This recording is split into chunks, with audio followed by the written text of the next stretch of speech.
ఇంకా ఈ సంహాల 360 సొల్యూషన్స్ ఎప్పుడైతే నాకు మాధురి అనే అమ్మాయి పరిచయం చేసిందో, ఇంతకు ముందర చాలా ఇంటర్వ్యూస్‌లో చెప్పాను. తను కూడా సుమన్ టీవీలో యాంకర్‌గానే వర్క్ చేస్తుంది. సో, తను ఇన్ని రకాలు చూసావు, ఒకసారి ఈ డాక్టర్ గారిని కలువు, ఈ గురువు గారిని కలువు అన్నప్పుడు నేను వెళ్ళడము, వెళ్ళిన తక్షణం నాకు పాజిటివ్ అనిపించటము, ఆయన్ని ఒక తమ్ముడిలాగా నేను రిసీవ్ చేసుకోవడము, నన్ను అంతే ఒక సొంత అక్కలాగా ఆయన రిసీవ్ చేసుకోవడము. ఇక ఆ రోజు నుంచి మేబీ 6 మంత్స్ అయిపోయి ఉంటుంది. ఇంకా దాటే ఉండొచ్చు.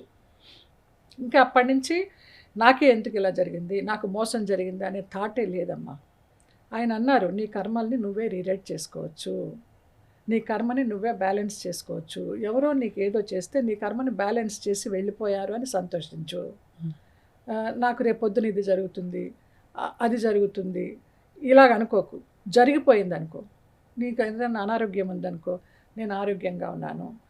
మా ఇప్పుడు పెద్ద గురువు గారు కూడా అదే చెప్తున్నారు, రమేష్ గారు. మనకి ఏదైనా హార్ట్ ప్రాబ్లం ఉంటే ఈ హార్ట్ మీద చేయి పెట్టుకొని, ఐ జయలలిత rejuvenate it all levels of existence. నీకు ఏ పార్ట్ దగ్గర ప్రాబ్లం ఉంటే ఆ పార్ట్ దగ్గర ఇలాగే పెట్టుకొని అలాగే మెడిటేషన్లో కూర్చోమంటారు.